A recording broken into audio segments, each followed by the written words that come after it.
누가복음 2장 8절에서 20절까지의 말씀 다 같이 합독하도록 하겠습니다.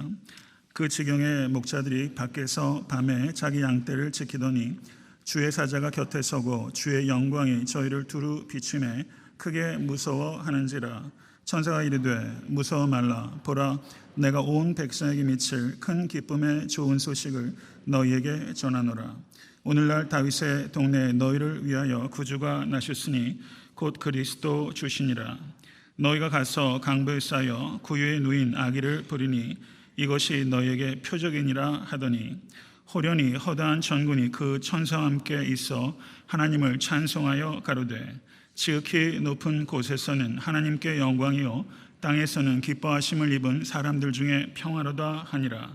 천사들이 떠나 하늘로 올라가니 목자가 서로 말하되 이제 베들레헴까지 가서 주께서 우리에게 알리신 바 이 이루어진 일을 보자 하고 빨리 가서 마리아와 요셉과 구유에 누인 아기를 찾아서 보고 천사가 자기들에게 이 아기에 대하여 말한 것을 고하니 듣는 자가 다 목자의 말하는 일을 기이 여기되 마리아는 이 모든 말을 마음에 지키어 생각하니라. 목자가 자기들에게 이르던 바와 같이 듣고 본 그 모든 것을 인하여 하나님께 영광을 돌리고 찬송하며 돌아가니라. 아멘. 할렐루야. 하나님의 말씀입니다. 아멘. 제가 10월 27일에 수술하고 이제 강단으로 그 8주 만에 복귀하게 된 것입니다. 병상에 누워 있으면서 제게 이 설교의 자리는 그리움의 자리이면서 동시에 두려움의 자리입니다. 굳이 성도님들께서 그리움이 컸느냐 두려움이 컸느냐라고 묻는다면 저는 두려움이 그리움보다 더 크다라고 말씀할 수밖에 없습니다. 제가 얼마나 죄인인지, 제가 얼마나 연약한지 아주 깊이 되돌아볼 수밖에 없었던 시간이었습니다. 그렇지만 두려움이 크기 때문에 제 힘으로 하려고 하지 않게 되고 하나님만을 의지할 수밖에 없는 시험대가 바로 제가 서 있는 이 자리입니다. 8주가 적지 않은 시간인데 기다려주시고 기도해 주신 성도님들께 깊은 감사와 사랑을 전하지 않을 수 없습니다. 먼저 말씀 증거하기 전에 잠시 기도하겠습니다. 하나님, 그리웠던 자리, 그러나 두려움이 더 컸던 자리로 이 죄인이 복귀했습니다. 성도님들의 기도와 사랑만큼 이 목회자가 미치질 못합니다. 아버지 하나님, 불쌍히 여겨주시고 주께서 허락하신 양무리들을 잘 보호하고 말씀으로 목양할 수 있도록 이 종을 기억하여 주시고 복음에서 이탈하지 않도록 인도해 주시고 전한 말씀 어떻게든 살아보려고 노력할 수 있도록 인도해 주시고 진정한 삶의 열매들이 나타나서 하나님께 영광을 올려드릴 수 있도록 인도해 주시옵소서. 예수 그리스도 이름으로 간절히 기도드렸사옵나이다. 아멘. 크리스마스 유래를 아십니까? 주님께서 정확히 언제 태어나셨는지 실증할 수는 없습니다.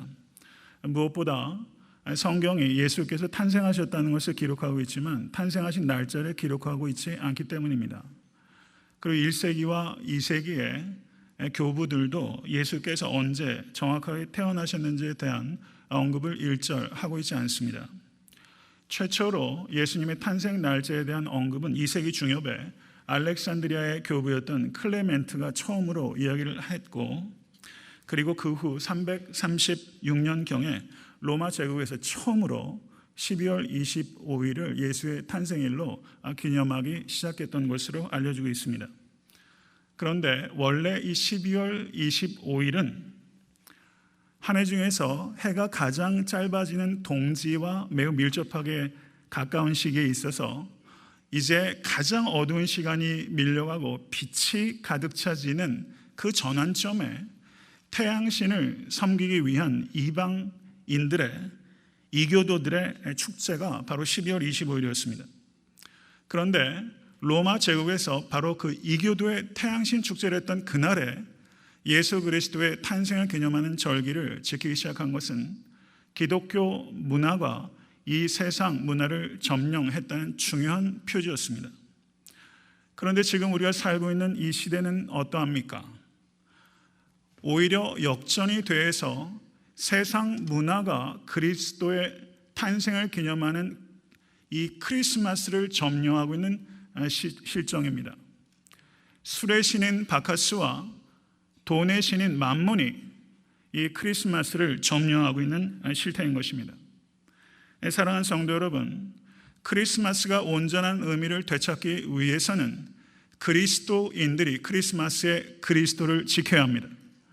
거기에서부터 이 크리스마스의 문화는 제자리를 찾게 될 것입니다. 모쪼록 바카스와 맘몬을 점령하는 참된 크리스마스가 이 땅에 충만하게 임하게 되기를 간절히 기도하는 것입니다. 예수님께서 언제 탄생하셨는지를 정확히 알 수 없다는 것은 우리에게 중요한 의미를 전달합니다. 그것은 정말 중요한 것은 크리스마스의 날짜가 아니라 크리스마스의 메시지라는 것입니다. 캘리포니아에서 목회하시는 미국에서 영향력 있는 목회자 가운데 한 분이 존 맥카서라는 목회자입니다. 그분이 1999년도에 6월부터 7월까지 무려 6회에 걸쳐서 크리스마스 성탄 메시지를 한여름에 증거한 것입니다. 저는 매우 중요한 의도가 거기에 있다고 생각하는 것입니다. 왜냐하면 크리스마스의 의미는 크리스마스에만 지키는 것이 아니라 모든 성도의 매 주의 삶, 매일의 삶 속에 예수께서 이 땅에 오셨던 그 벅찬 복음의 감격이 우리의 가운데 새겨지고 지켜져야 하기 때문입니다. 그렇다면 우리가 정말 붙잡아야 되는 크리스마스의 참된 의미는 무엇이겠습니까? 오늘 본문 말씀을 보시면 탄생하신 예수님을 최초로 경배했던 사람은 베들레헴 지경에서 양무리를 치던 목자들이었습니다. 천사들이 목자들의 주위를 둘러섰고 주의 영광이 목자들을 가득 비추었다라고 성경은 말씀하고 있습니다. 목자들은 당대에서 가장 소외받고 가장 멸시받고 가장 가난한 사람들이었습니다. 학자들은 이 목자들이 지켰던 양떼들은 예루살렘 성전 제사를 위한 것이고 사실상 이 양떼들의 실제 소유주는 목자가 아니라 예루살렘 성전의 대제사장이었을 것이다 라고 주장하고 있는 것입니다. 이 목자들이 길렀던 양떼들은 성전 제사에 쓰이기 위한 흠 없는 양떼들이었는데 이 목자들은 사회로부터 흠 있는 사람이라고 정죄받고 예배에서부터 철저하게 소외된 버려진 존재들, 그들이 바로 목자들이었던 것입니다. 성도 여러분, 혹시 세간에 유행하고 있는 미생이라는 웹툰이란 말이 인터넷상에 있는 만화를 가리키는 것 같아요. 그리고 미생이라는 드라마가 TVN이라는 방송국을 통해서 지금 굉장히 유행을 하고 있고 한국의 대통령도 미생에 대해서 이야기할 만큼 센세이션을 일으키고 있는 것 같습니다. 저는 바둑은 전혀 두지 못합니다. 미생이라는 것이 무슨 뜻인지 제가 사전을 한번 찾아보니까 집이나 대마 등이 살아있지 않은 상태나 그 돌을 가리키는 말이다 라고 말하더라고요. 미생은 완생할 여지를 조금은 가지고 있는 돌, 그것을 미생이라고 하는 것입니다. 그렇다면 오늘 본문에 나오는 베들레헴 지경에 있었던 이 목자들은 미생일까요?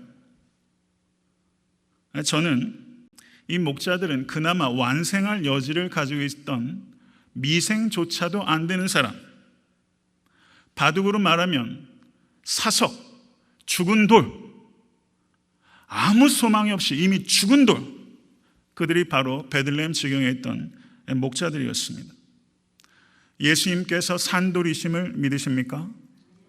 산돌이신 예수께서 사석과 같은 목자들에게 그 탄생의 소식이 천군 천사를 통해서 처음으로 전해졌다는 것은 항상 우리의 심장을 뛰게 하기에 충분합니다. 하나님만이 쓰실 수 있는 위대한 반전의 드라마, 하나님만이 연출하실 수 있는 위대한 역사가 지금 베들레헴 지경에 있는 목자들에게 임한 것입니다. 제가 병상에 누워 있으면서 병들어 있는 세상의 소식들 때문에 간혹 마음이 어지러울 때가 많이 있습니다. 제가 미국 땅에 살기 시작한 것도 유학한 이래로 벌써 15년을 넘어서고 있는데 한국의 정치, 문화, 사회적인 일들에 대한 관심이 끊어지질 않아요. 그 중에서도 제 마음속을 아프게 했던 사건이 두 가지가 특별히 있었습니다. 그것은 지난 11월 25일에 경상남도 통영의 한 모텔에서 24살밖에 안 된 어린 여인이 투신해서 숨진 사건이었습니다. 한국의 소위 티켓 다방이란 곳을 통해서 성매매를 하고 있던 이 여인이 경찰의 함정 수사에 걸렸다가 단속되었을 때 경찰들 보고 잠깐만 문 밖에 나가 있어달라 하고 옷을 수습하고는 그냥 창 밖으로 투신해서 목뼈를 비롯해서 온 뼈가 부서지면서 아주 비참하게 인생을 마감한 것이지요. 그래서 논점이 한동안은 함정 수사의 적법성에 대해서 이야기를 했던 것입니다. 그런데 그 뒤에 계속해서 나오는 기사를 보니까 이 여인의 사정이 딱하게 이루 말할 수가 없습니다. 집안 사정이 너무나 어려워서 학교 공부를 마칠 수가 없었고 17살 때 그만 딸을 낳게 됩니다. 그리고 어머니는 일찍 돌아가셔서 아버지는 홀로 살고 계셨는데 공사장에서 그나마 다치셔서 생계를 이어갈 방법이 없었습니다. 그래서 이 17살 때 낳았던 어린 딸을 호랍이 공사장에서 다친 아비에게 맡기고 자신은 티켓 다방 등을 통해서 몸을 팔아서 번 돈으로 아버지와 딸을 봉양하고 있었던 것이죠. 그래서 어린 딸과 재회하고 헤어질 때면 하염없이 울곤 했던 것이 이 24살 여인의 삶이었습니다. 수치심을 이기지 못하고 그만 6층에서 뛰어내림으로 삶을 마감했던 것이죠. 또 하나 시끄러웠던 사건은 압구정동 신현대 아파트 경비원이었던 분이 53살의 나이로 자살하고 만 사건입니다.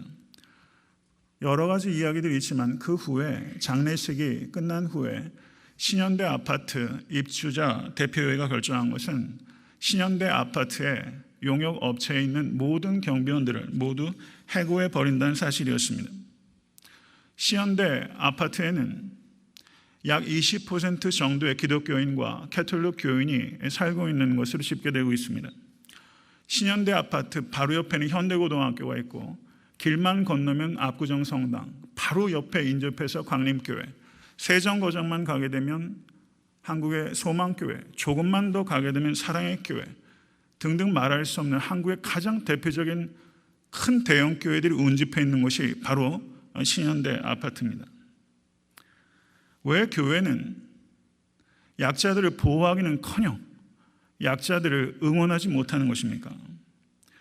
약간의 온기만이라도 그 24살의 그 어린 여성에게 그리고 53살의 그 경비원에게 약간의 온기만 전달해도 그들이 생명을 끊는 극단적인 상황까지는 치닫지 않았을 텐데 말입니다. 제가 오늘 설교를 준비하면서 만약에 한국 교회의 지도자들을 모아서 예수께서 이 땅에 초림하신다는 소식을 전달할 수 있도록 천사들을 보낸다면 여러분들은 어디에 보내겠습니까? 라는 미션을 준다면 한국 교회 지도자들이 베들레헴 지경에 있었던 이미 사석이 된 목자들에게 천사를 보낼 가능성은 제가 볼 땐 거의 없습니다. 무서워 말라. 보라. 내가 온 백성에게 미칠 큰 기쁨의 좋은 소식을 너희에게 전하노라. 오늘날 다윗의 동네에 너희를 위하여 구주가 나셨으니 곧 그리스도 주시니라. 너희가 가서 강보에 쌓여 구유에 누인 아기를 보니 이것이 너희에게 표적이니라. 이것이 복음의 메시지를 처음 전달했던 최초의 설교자였던 천사들의 메시지였어요. 저는 제 자신을 되돌아보지 않을 수 없습니다. 저는 지극히 작은 자에게 어떠한 태도로 복음을 증거하고 있는가? 회중들의 숫자나 지위나 소유의 정도에 상관없이 일관되고 한결같은 태도로 설교하고 있는가? 오히려 약자들에게 더욱더 간절하게 복음의 메시지를 증거하고 있는 목사인가? 이 부분에 있어서 저는 제 자신을 되돌아보지 않을 수 없습니다. 한국 교회의 많은 목사님들이 청와대 조창기도에 가는 것을 큰 벼슬이라도 한 것처럼 생각하는 분들 많이 있어요. 청와대에 가서 설교를 하든 10,000명, 10만 명, 100만 명의 군중들의 설교를 하든 지극히 작은 자, 여기에 목자들이 몇 명이나 됐을까요? 한 줌밖에 안 되는 사석 같은 목자들에게 증거할 때는 한결같은 태도로 과연 설교를 하는 목사인가? 이것에 대해서 저는 제 자신을 많이 되돌아볼 수밖에 없는 것입니다. 사랑하는 성도 여러분, 애틀랜타 땅에 우리가 살고 있는 이곳에는 6층에서 뛰어내리고 싶은 충동을 겪는 사람은 없겠습니까? 아파트 경비원과 같이 인격적인 모멸과 모독을 당하면서 자식들을 부양해야 되기 때문에 힘겹게 싸우는 아버지들이 이 땅에는 왜 없겠습니까? 반대로 우리가 살고 있는 이 땅에는 그 여인들을 뛰어내릴 수밖에 없는 함정과 그리고 인격적인 모독과 멸시를 일삼는 사람이 이 땅에는 왜 없겠습니까? 교회 내에도 가난한 사람들이 소외받고 모욕당하는 일은 결코 드문 일이 아닙니다. 우리 교회는 어떻습니까? 혹시 목사라는 제가 가난하고 소외받고 힘없는 성도들 앞에서 배려 없는 언행으로 마음을 상하게 한 적은 혹시나 없습니까? 교회도 깨어있지 못하면 세상에서 힘께나 쓴다는 사람의 놀이터로 전락하는 것은 한순간입니다. 사실 교회 역사를 바라보게 되면 교회 내에서도 힘 있는 사람들이 우대받고 힘없는 사람들이 멸시되고 소외받아왔던 것이 사실입니다. 저는 미술의 조예가 깊은 사람은 아닙니다. 그런데 제가 좋아하는 그림 중에 하나가 빈센트 반 고흐가 그린 별이 빛나는 밤입니다. 이 그림 다 아시는 그림이죠. 그런데 제가 이번에 병상에 있을 때 읽었던 책 중에 이 빈센트 반 고흐의 별이 빛나는 밤에 대한 해설이 있는 내용이 있었는데 그것이 저에게 큰 감동이었어요. 여기에 보면 유독 모든 창문이 검은 건물이 하나 보이는데 그것이 마치 하늘을 찌를 듯이 높은 첨탑의 건물이 보입니다. 그런데 그 배경에 있는 하늘과 산과 들판과 그리고 마을의 집들에는 그렇게 형령한 빛들이 있습니다. 오직 한 건물, 교회만이 창문이 까맣게 그려져 있다는 것을 이 그림을 통해서 보게 되는 것입니다. 빈센트 반 고흐는 신학을 공부했던 신실한 기독교인이었습니다. 그는 벨기에 광산촌에 들어가서 설교자로 섬기기도 했습니다. 그런데 빈센트 반 고흐의 일생을 담은 영화 중에 삶의 열망이라는 영화가 있는데 거기에 이런 대사가 있습니다. 고흐가 광부들에게 이렇게 설교합니다. 사랑하는 형제 여러분, 이 땅에서의 삶은 고통스럽지만 하나님께서는 그 고통을 통해서 더 가치 있는 삶으로 이끄십니다. 그랬더니 광부 중에 한 명이 이 고흐의 설교를 듣다가 더는 참지 못하고 예배당을 뛰쳐나가버리게 됩니다. 고흐가 설교를 마치자마자 그 형제를 열심히 달려가서 붙잡고 이야기를 합니다. 형제를 진심으로 이해하고 돕고 싶습니다. 형제님의 집을 한번 방문하길 원합니다. 형제님의 집은 어디입니까? 어디에 사십니까? 라고 물었더니 이 광부가 이렇게 대답하는 것입니다. 우리는 여기 살고 있지 않습니다. 집은 단지 잠을 자러 오는 곳일 뿐이지 내 집은 땅 밑 2000피트 아래 그곳이 내가 사는 곳이요 라고 이 광부가 이야기를 했다는 것입니다. 그리고 고호는 그 다음날부터 지하 탄광으로 들어가서 광부들과 같이 생활하기 시작했고 자신의 옷가지와 자신이 가지고 있는 소유를 아낌없이 나누면서 고통에 동참했습니다. 고호가 설교했을 때 그토록 냉담했던 광부들이 고호를 중심으로 받아들이기 시작했고 고호를 선한 사마리아 사람이라고 지칭하며 연대감이 생기기 시작했던 것입니다.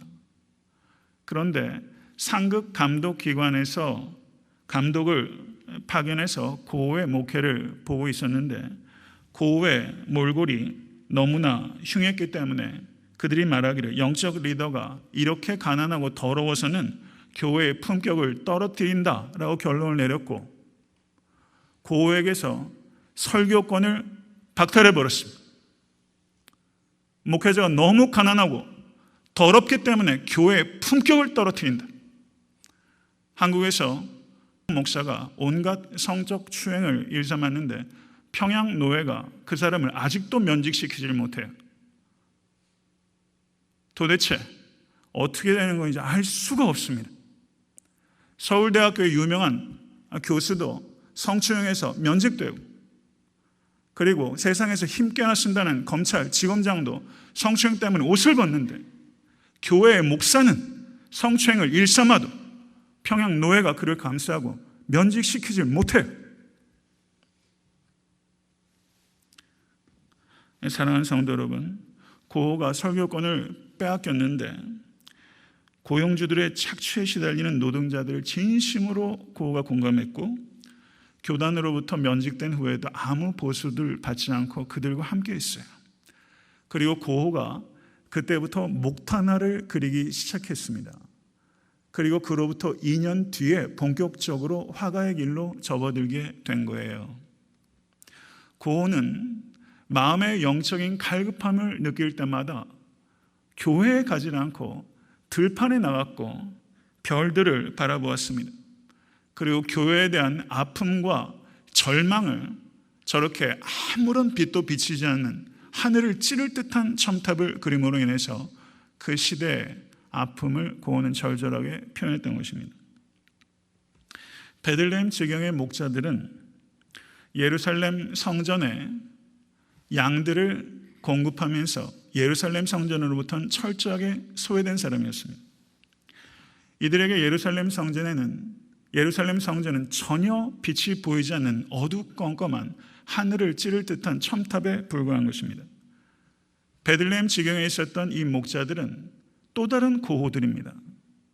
별이 빛나는 밤을 그리는 또 다른 고호가 2000년 전에 그 베들레헴 지경 밖에 있었던 것입니다. 미국 상원에서 사역했던 리차드 헬머슨이라는 목사님이 계신데 그분이 이런 글을 썼어요. 경청하십시오.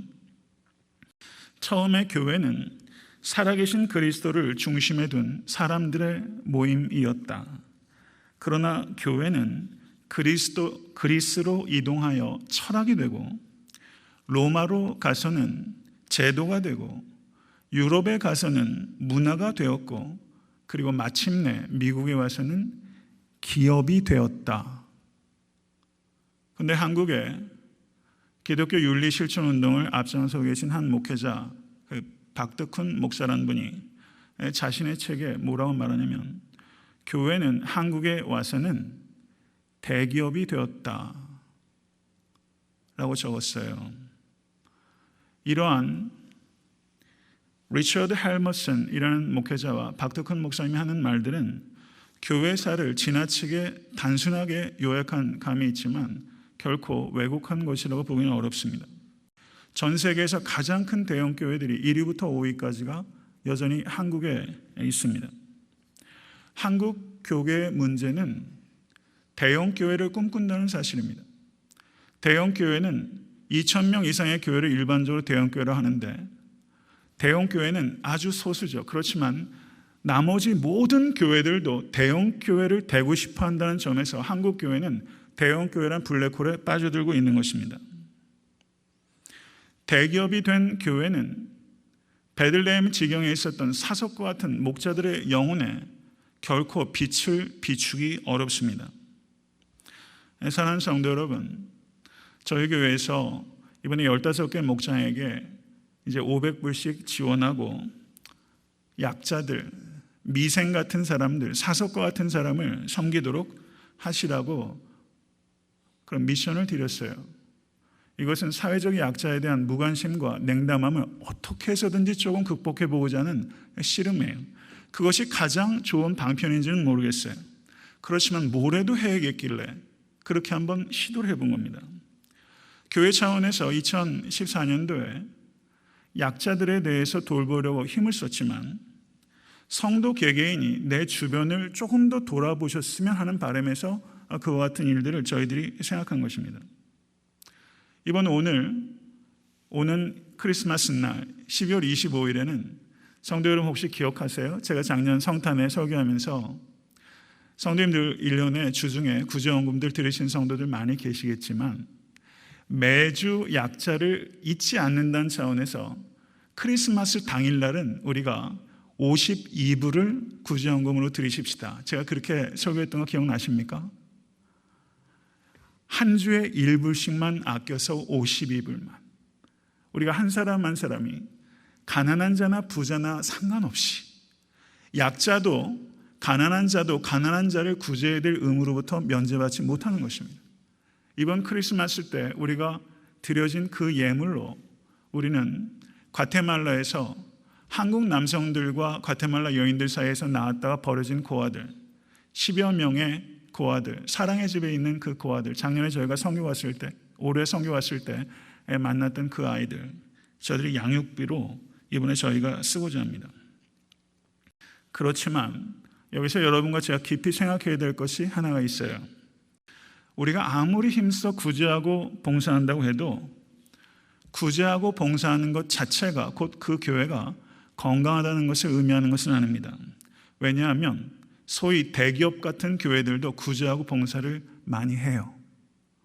그런데 문제는 뭐냐면 구제하고 봉사하는 그 이면에 내부에는 재정 비리가 많고 목사직을 자식에게 세습하고 직분을 심지어 매매하고 물량주의, 성장제일주의, 사회 기득권자들을 보호하고 옹호하고 불의한 사회 구조에 대해서 노골적으로 지지하거나 아니면 암묵적으로 묵인하는 일들을 일삼고 있습니다.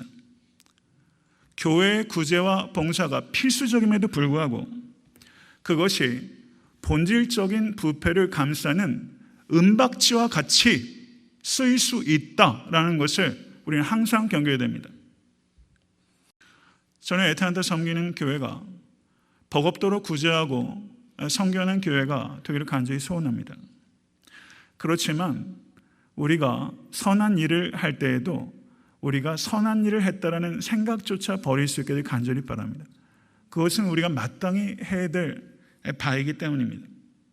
저는 애타한테 섬기는 교회가 기업과 같이 되지 않기를 간절히 바랍니다. 우리는 숫자나 재정의 유혹과 매우 치열하게 싸워야 됩니다. 교회는 세상보다 월등히 높은 수준의 윤리적인 실천을 하는 공동체가 되어야만 하는 것입니다. 이를 위해서 헌신하신 여러분과 제가 될 수 있게 되기를 주님의 이름으로 간절히 축원합니다. 예수님께서 이 땅에 탄생한 소식은 온 백성에게 미칠 큰 기쁨의 좋은 소식이었습니다. 여러분 이 의미를 깊이 생각하셔야 됩니다. 사도 바울은 로마서 1장 16절에 내가 복음을 부끄러워하지 아니하노니 이 복음은 모든 믿는 자들에게 구원을 주시는 하나님의 능력이 됨이라. 첫째는 유대인에게요, 또한 헬라인에게로다. 모든 믿는 자에게 구원을 주시는 온 백성에게 미치는 큰 기쁨의 좋은 소식, 이것이 바로 예수께서 이 땅에 가져오신 메시지의 의미인 것입니다. 온 백성에게 미치는 좋은 소식은 복음뿐입니다. 복음이 가져다주는 기쁨을 대체할 수 있는 것은 아무것도 없습니다. 복음이 가져다주는 기쁨은 여러분의 영혼 위에 부어지는 기쁨이고, 복음이 가져다주는 기쁨은 불변하는 영원한 기쁨이고, 복음이 가져다주는 기쁨은 거짓 기쁨이 아니라 참된 기쁨이고, 이 기쁨은 거룩하고 순결한 기쁨입니다. 할렐루야. 아멘. 이것이 예수께서 이 땅에 오심으로 말미암아 우리에게 부어진 기쁨이에요. 11절은 예수님의 정체성에 대한 신적 계시입니다. 다윗의 동네에서 너희를 위하여 구주가 나셨으니 곧 그리스도 주시니라. 예수님을 지칭할 수 있는 가장 위대한 호칭이 11절에 마치 함축적으로 다 들어가 있는 거예요. 다윗의 동네에서. 예수님은 구약의 성취입니다. 예수님은 다윗의 후손이지만 다윗보다 먼저 존재하셨던 다윗의 하나님, 다윗의 후손이면서 다윗의 주인이신 하나님, 다윗보다 크신 다윗의 후손. 예수님은 A son of David, 솔로몬과 르호보암과 그 뒤에 쭉 이어지는 다윗의 계보에 나오는 A son of David이 아니라 다윗보다 먼저 있었던 다윗의 주인이신 The son of David. 예수님은 죄와 사망에서부터 나를 구원하시고 모든 믿는 자들을 구원하시는 Savior, 구세주이십니다. 그뿐만 아니라 예수님은 그리스도. 성도 여러분, 그리스도란 말이 히브리 말로는 메사야, 기름 부음 받은 자라는 뜻입니다. 그럼 구약 성경에서 기름 부음을 받는 자들이 세 부류의 사람이 기름을 부음 받았어요. 선지자, 제사장, 왕. 이 세 부류의 사람만이 기름을 부음을 받았습니다.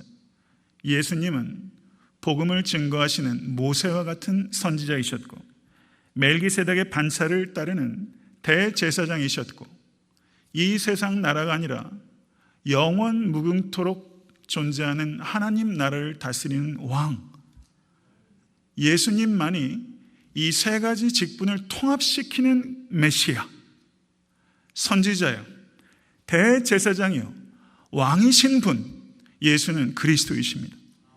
믿으십니까? 그리고 마지막으로 예수는 주이십니다. Curious. 예수님은 롤드예요. 구약 성경을 보시면 Lord, 주라고 고백되는 대상은 오직 하나님 한 분이십니다. 누가복음 2장 23절을 보시면 이는 주의 율법에 쓴 바 첫 해에 처음 난 자마다 주의 거룩한 자라 하리라 한 대로 아기를 죽게 드리고, 누가복음 2장 23절은 그렇게 말하고 있어요. 2장 23절에 주의 율법에 따라 아기를 죽게 드리고, 여기에서 주는 예수님입니까? 여호와 하나님입니까? 여호와 하나님이시죠. 누가복음 2장에서 주라는 표현을 지금 여호와 하나님 앞에 쓰고 있는데 11절에는 예수를 그리스도 주시니라, 예수를 큐리오스라는 호칭으로 부르고 있다는 사실은 아기 예수는 단순한 인간이 아니라 하나님 자신이라는 것입니다. 이것은 예수 그리스도의 신성을 명확하게 선언하고 있는 것입니다. 할렐루야. 믿으십니까? 예수님은 참 인간이시오 참 하나님. 이런 존재는 전무후무한 존재, 참 인간이시오 참 하나님이시기 때문에 나의 죄를 대속하실 수 있는 유일한 구세주. 십자가에 달려서 죽음을 당했던 사도들이 있었지만 그들은 인간에 불과해서 그들의 십자가의 죽음은 결코 구속의 의미를 갖지 못하지만 예수는 주이시기 때문에 예수 그리스도의 십자가 사건은 우리를 구원하는 화목제물로 구속의 의미를 갖게 되는 것입니다. 성도 여러분, 구주시요 세이비어시요 그리스도시요 주이신 예수께서 어디에 누이셨다고 천사들이 말합니까? 강보에 쌓여 구유에 누였다. 제가 크리스마스 때 이 본문을 가지고 벌써 설교를 3-4차례 했어요. 설교할 때마다 내용들이 살이 붙고 이 부분에 대한 묵상들이 깊어져요. 성경은요 깊어요. 저도 삼국지 꽤나 읽었어요. 한 5번쯤 읽었어요. 5권짜리. 어느 정도 읽으면 세상 문학은요, 질려요. 읽을 게 없어요. 그런데 이 단순한 스토리가요, 성경 말씀은요, 깊은 샘과 같아서 계속해서 흘러요. 강보에 쌓여 구유에 누였던 예수께서 죽으신 뒤에는 빌린 무덤에 장사되셨어요. 세상에 이런 신이 어디 있어요? 빌린 무덤에 장사됐던 예수님. 목자들에게 만약에 천사들이 이제 보라색 벨벳으로 황제의 아이들을 싸는 그 보라색 그 찬란한 벨벳에 쌓인 아기를 가서 찾으라 만약에 얘기했다면 목자들은 감흥이 없었을 거예요. 그런데 목자들에게 너희들이 아기를 낳으면 싸는 강보와 똑같은 강보에 쌓인 아기가 있다. 이건 감동을 일으키는 거예요. 더더구나 목자들이 자신의 아기들도 구유에 누이는 법이 없는데 이 아이는 심지어 구유에 누이기까지 해요. 목자들은 동질감을 느꼈을 뿐만 아니라 먹먹함, 어떤 슬픔, 기쁨과 슬픔이 섞여 있는 야릇한 감정을 느끼면서 강보에 쌓여 구유에 누인 아이를 봤을 거예요. 묵상하고 묵상해도 가치가 있는 겁니다. 강보에 쌓여 구유에 누인 아기. 만약에 우리 성도 중에 한 분이 아이를 낳았는데 강보에 쌓여서 병원에서 아이를 해산하지도 못하고 집에서 구유와 같이 누추한 곳에 누인 것을 목사인 제가 봐도 가슴이 무너지는 거예요. 하나님의 아들, 구주요, 그리스도요, 주이시니가 강보에 쌓여 구유에 누였다. 이 슬픔, 이 기쁨, 이 야릇한 감정, 주체할 수 없는 감격. 성도 여러분, 왜 구유에 누이셨을까요? 이 세상에서 가장 비천한 자도 아무 두려움 없이, 아무 망설임 없이, 아무 부담감 없이 나에게 나오라. 이 초대장이에요. 보좌 앞에 나갈 때는 있는 모습 그대로 나가지 못해. 내가 가지고 있는 최고로 좋은 옷을 입고 나가요. 그러나 구유 앞에 나갈 때는 있는 모습 그대로 나오는 거예요. 세상의 왕을 만나려면 우리에겐 그런 기회조차 안 주어집니다. 왕을 만나려면 약속 잡아야죠. 온갖 문을 통과해야 되죠. 산엄한 경우를 다 통과해야 되죠. 만약에 매뉴얼대로 안 하고 엉뚱한 행동을 하게 되면 그 자리에서 죽임을 당할 수도 있습니다. 에스더 여왕은 자기 남편 아하수엘에게 나갈 때도 내가 죽으면 죽으리라. 세상 왕을 만나러 갈 때도 두려움을 가지고 나갑니다. 그렇지만 만왕의 왕이신 예수께 나갈 때는 진실된 마음만 있으면 있는 모습 그대로 나아갈 수 있어요. 할렐루야. 짐승의 여물통에 불과한 구유에 누이셨던 예수는 나같이 짐승 같은 인간도 나올 수 있다는 것을 상징적으로 보여주는 거예요. 저는 제가 얼마나 짐승 같은지를 알아요. 우리가 얼마나 짐승 같은 죄를 져왔는지 몰라요.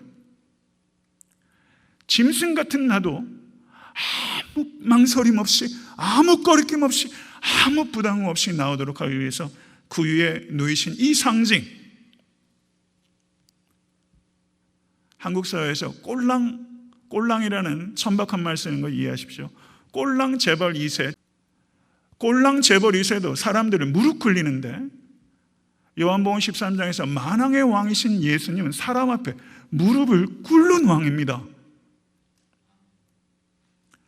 이 왕을 여러분과 제가 진심으로 만나면 사랑에 빠지지 않을 재간이 없는 왕. 그 왕이 이 땅에 내려오셨어요. 그게 크리스마스입니다. 오늘날 세메이언 너희를 위하여 휘민 구주가 나셨으니 today 누가는요 today 세메이언이란 말을 매우 주도 면밀하게 사용해요. 예수님께서는 오늘날 2000년 전에 사석이었던 목자들을 위해서 나셨지만 2014년 12월 이때 세메이언 today 여러분을 위해서 나셔야 하는 것입니다. 성도 여러분, 만약에 이 자리에 아직도 예수님의 구유에 누이신 예수님의 초청에 진심으로 응하지 않은 분이 혹시나 계시다면 지금 나아가실 수 있게 되기를 주님의 이름으로 간절히 축원합니다. 악한 자 중에서 가장 악한 자라도, 냄새나는 자 중에서 가장 냄새나는 자라도, 더러운 자 중에서 가장 더러운 자라도 예수께 나아갈 수 있습니다. 그리고 호련히 허다한 천군과 전사들이 지극히 높은 곳에서는 하나님께 영광이요 땅에서는 기뻐하심을 입은 사람들 중에 평화로다 노래했어요. 제가 음악도 문외한이라서 제가 생각하는 가장 좋은 필하모닉은 베를린 필하모닉, 제가 아는 가장 유명한 지휘자는 카라얀. 만약에 카라얀이 지휘하는 베를린 필이 여러분 앞에서 혹은 이 자리에서 우리를 위해서 연주한다면 생각해 보세요. 저는 상상이 안 돼요. 베를린 필이 우리만을 위해서 연주한다, 상상 못해요. 그런데 허다한 한 천군 천사들이, 베를린 필 따위와는 비교조차도 할 수 없는 허다한 천군 천사들이 베들레헴 지경에 있는 사석과 같은 목자들만을 위해서, 이 세상에서 최초의 캐롤을 그들만을 위해서 연주했어요. 여러분 놀랍지 않으세요? 이 경이 하나님께서 천지를 창조하셨을 때 바로 그 똑같은 찬양대가 하나님의 창조를 찬양했을 것입니다. 할렐루야.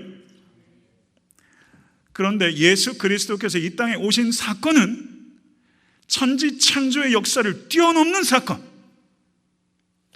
하나님의 구속사의 행위 중에서 가장 위대한 사건, 예수 그리스도를 통해서 타락한 창조 세계를 새롭게 창조하시는 사건, 하나님의 성품, 하나님의 사랑, 하나님의 공의, 하나님의 지혜, 하나님의 능력이 최절정으로 나타난 사건, 그 사건이 예수 그리스도의 탄생이에요. 천지 창조가 이루어질 때보다 더 최고의 신적 선율로, 최고의 찬양대가 최고로 영광스럽게 드렸던 이 인류 역사상 가장 위대한 찬양이 목자들 앞에서 연주가 된 거예요. 이 감격을 상상하는 것만으로도 우리에게 전율이 오는데, 이 목자들은 그 찬양을 죽을 때까지 어찌 잊을 수 있었겠습니까? 목자들은 달려가서 아기 예수께 경배했어요. 그리고 들은 것을 모두 고하고 자기의 삶의 자리로 돌아가서 찬송했다라고 말하고 있습니다. 저는 이 목자들의 삶이 어땠을까를 상상해 보게 돼요. 제가 천국에 가면 몇 사람 꼭 만나고 싶은 사람 중에 이 목자들이 있어요. 어떻게 사셨어요? 그 후에 궁금해요. 어떻게 사셨겠어요? 다시 베들레헴 지경으로 가서 목자였어요. 동일한 삶의 자리에서 동일하게 살지 않았습니다. 예수를 믿는다는 것은 성도님들의 그 삶의 자리, 지긋지긋한 노동의 자리를 벗어나게 하는 방식으로 일하는 것이 아니라, 삶의 자리를 예수를 믿기 때문에 옮겨지는 일들이 있지만, 정말 중요한 것은 예수를 만나면 반드시 항상 내가 변하는 것입니다. 목자는 동일한 삶의 자리에서 변화된 목자로 살았어요. 이것이 크리스마스의 진정한 의미입니다. 말씀을 맺습니다. 저는 이런 꿈을 꿉니다. 애타한테 섬기는 교회가 목자와 같이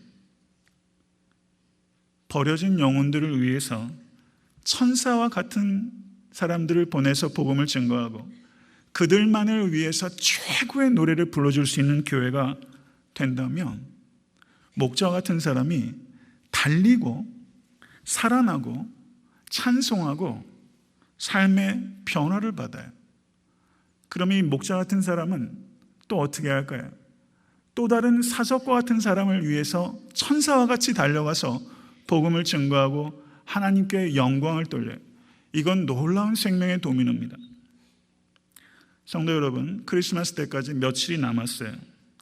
오늘 설교의 제목을 저는 성탄의 참된 의미라고 정했는데 설교 제목을 이렇게 바꾸고 싶어요. 저를 한번 따라해 보시죠. 완생이 된 사석. 사석은 완생이 될 수 없는 사람인데 사석과 같은 목자들을 하나님의 임재가 임해서 그들이 완생이 됐어요. 미생은 말할 것도 없고 사석과 같이 사석조차 완생으로 바꾸시는 하나님의 이 놀라운 신비한 경륜, 이 하나님을 사랑하실 수 있게 간절히 바라고 성탄까지 며칠 남았는데 모쪼록 주변에서 사석과 같은 사람들을 찾아가실 수 있는 여러분과 제가 될 수 있게 되길 주님의 이름으로 간절히 축원합니다. 기도하겠습니다. 기도할 때 우리 정민이 좀 앞으로 좀 나오면 좋겠네. 오늘 주신 말씀 생각하면서 기도하겠습니다. 존귀하신 하나님 아버지 감사합니다. 예수님께서 300데나리온 향유컵을 깨뜨렸던 사건 가운데 있을 때 가난한 자들은 너희와 항상 있을 것이다 라고 말씀하셨는데 교회 역사 가운데 항상 가난한 자들이 우리 곁에 있었습니다. 목자와 같은 이들을 돌보지 않는 교회들이 이 땅에 얼마나 많이 있으며 결코 그들에게 사람을 보내지 않고 찬송 불러주지 않는 일들이 지금 벌어지고 있는 많은 눈에 보이는 현실인 것을 우리가 깊이 생각할 수 있도록 주의 인도해 주시옵소서. 아버지, 성탄의 절기에 예수님은 구주시요 그리스도시요 하나님이십니다. 이 벅찬 감격의 소식을 천사처럼 큰 기쁨을 가지고 노래할 수 있도록 인도해 주시고 소망 없이 소외되고 위축되고 꿈없이 사랑하는 미생과 사석과 같은 이들에게 찾아가서 이 감격적인 역사적인 우주적인 사건을 증거할 수 있는 우리 모두가 될 수 있도록 인도해 주시옵소서. 또한 우리의 삶을 헌신하여 내가 가진 것들을 적극적으로 나눌 수 있도록 하나님 허락하여 주시기를 원하며 우리 애타한테 섬기는 교회가 구제하고 섬기는 일에 힘쓸 뿐만 아니라 본질에 있어서 정결해질 수 있는 교회가 될 수 있도록 역사하여 주시옵소서. 우리 주 예수 그리스도 이름으로 간절히 기도드릴 사옵나이다. 아멘.